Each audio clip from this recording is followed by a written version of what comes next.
Hello everybody, this is John from USA London. Welcome back and thanks for watching. If it's your first time on my channel, as always, welcome. Today I have another video for you guys. Today's video is how to fill up the new form I-864. If it's something you want to know, just stay tuned and I'll be right back.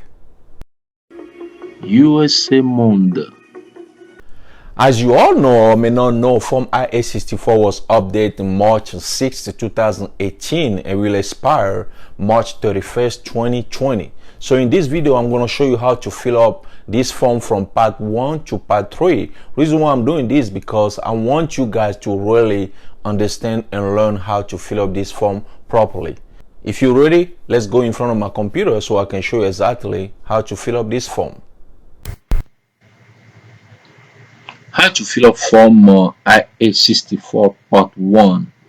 So on part 1, you put your name over here. If you are the sponsor, you put your name over here. Let's say your name is John Johnson. You put John Johnson here. I, John Johnson, I'm the sponsor submitting this affidavit of support because the reason why you submitting this form. So I'm the petitioner. I'm filing for the immigration of my relative. So let's say you're filing for immigration of your wife, kids, or brothers and sisters, or mom or dad. Then you're gonna check on 1A.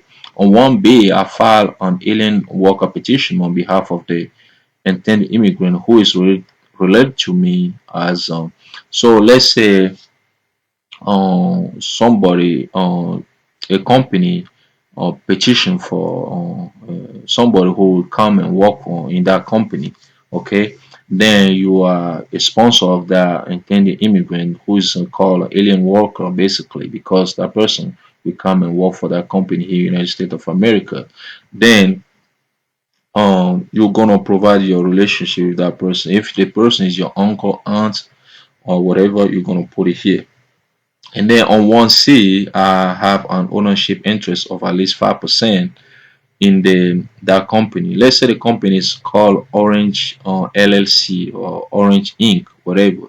If you own at least 5% of that company, or 5% of interest of that company, then you're gonna check this one right here, and then provide the name of the company here. Okay, and then from there, we're gonna move to, let's say,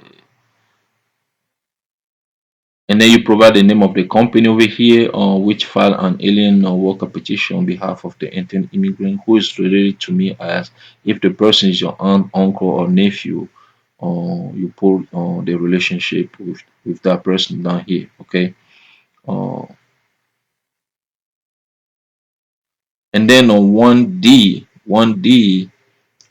I'm the only joint sponsor. We're the only joint sponsor. Um, then you're gonna check this right. The joint sponsor, basically the person who is helping the principal sponsor to um, sponsor the intended immigrant. Okay, you put your income information available that for that principal sponsor to use. So if you are the only joint sponsor, you check this right here. Over here, if you are the first joint sponsor, the second joint sponsor, the first joint sponsor, you check here. The second joint sponsor, you check here.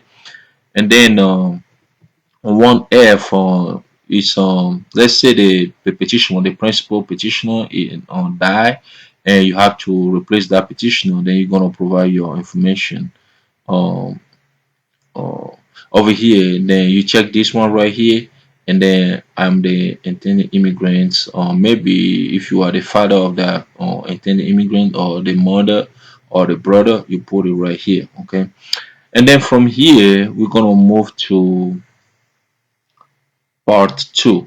Okay, and then part 2 is going to be information about the principal immigrant. Principal immigrant is basically the person you sponsor. Okay, so if that person has some benefit family members also, they will call beneficiary, okay, of that principal immigrant. Let's say you petition for your wife, then your wife is going to be your principal immigrant. Then if your wife's got children, then those children are going to be family members or beneficiary of that principal immigrant. So In this tutorial, let's say you're sponsoring for your wife, then you're gonna provide information of that principal immigrant, which is your wife. So you're gonna provide your wife's name, your last name, your wife's first name, middle name, and then your the address, your wife's address, so in care of if the she's getting her mail through somebody, then you can provide the name of that person slash or the name of your wife, or if you just your wife's name over here, and then the street address, the apartment number or floor or suite, and then city or town of the where she lives, on the state where she lives, and the zip code, the province, postal code. In some country only have postal code. Then you're gonna provide that, and then the country, you provide the country's name and the other information. And let's say your wife is French, then you're gonna provide the country of nationality, which is gonna be France, and then the date of birth of your wife, and the alien number if she has one, the USCIS online account number if she has one, and then her daytime telephone number. Okay, and then from there we're gonna move to uh, part three. Okay, so part three is going to be information about the immigrant you are sponsoring. Let's say your wife has children, and then you are sponsoring those children as well. Then you're going to provide information about those children, and then from here first, if you are sponsoring your wife also, the in part two, the principal immigrant you just mentioned, part two, you're going to check this one. So if you are sponsoring the children of your wife, which is also family members, uh, and you are like second joint sponsor or whatever, then you're gonna check this right here. No, like you say over here clearly, only applicable only if you are sponsoring family member in part three as the second joint sponsor, or if you are sponsoring family member who are immigrating more than 6 months after the principal joint sponsor. Okay, basically, if you are the second joint sponsor, who is sponsoring the family member of the principal immigrant. So you're going to, and then if those family member will immigrate to United States of America 6 months after the principal immigrants, basically 6 months after the mom immigrate to United States, then you're going to check no. And then over here, I'm sponsoring the following family members immigrant at the same time or within 6 months of the principal immigrants name in part two. So if you are sponsoring just the children of that principal immigrant, and then those children will join their mother within 6 months, then you're gonna check this right here, okay? And then on three, I'm sponsoring the foreign family member who are immigrating more than 6 months after the principal immigrant. So if those children will immigrate to United States of America more than 6 months, which is maybe like 10 months after their mom immigrate to United States, then you're gonna check this right here. Okay. Then from there, you're gonna list the name of those family members. So over here, we got family members one. Then you're gonna provide the last name of that family member, the first name, the middle name of that family member, the relationship to that principal immigrant. Let's say there's a son of that family or principal immigrant. Then you're gonna put son here. If it's daughter, you put daughter over here. And then the date of birth of that family member, alien number, alien registration number of that family member if there is any, and then USCIS online account number of that principal of that family member if there is any. Then you're gonna complete family number two, and then family member number three, and then family member number four and five. If there is like let's say seven family members, then you're gonna scroll down to part 11 where there is extra space you can use to provide information about the rest of the family members. Okay, and then from there we're gonna move over here. Part three, continue. 29, you're gonna provide a total number of the family members that are immigrating to United States of America.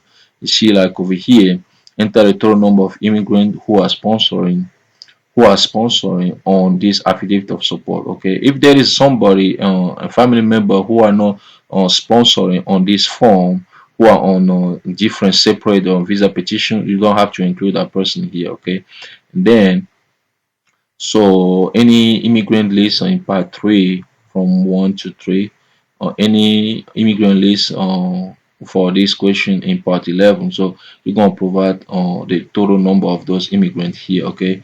Do not count the principal immigrant if you are only sponsoring family members entering more than 6 months after the principal immigrant. So if they're gonna go to United States maybe 9 months after the principal immigrant, you don't have to include the principal immigrant here. Okay, so basically that's it for part 3, and then we're gonna continue the rest of the video or maybe next week. That's it for today's video. I hope you guys love and learn something from it. If you know somebody who needs to watch this video, please share with that person. If you like the video, hit the like button. If you want to see more video like this one, all you gotta do is subscribe. Once again, my name is John. Thanks for watching and see you in the next video.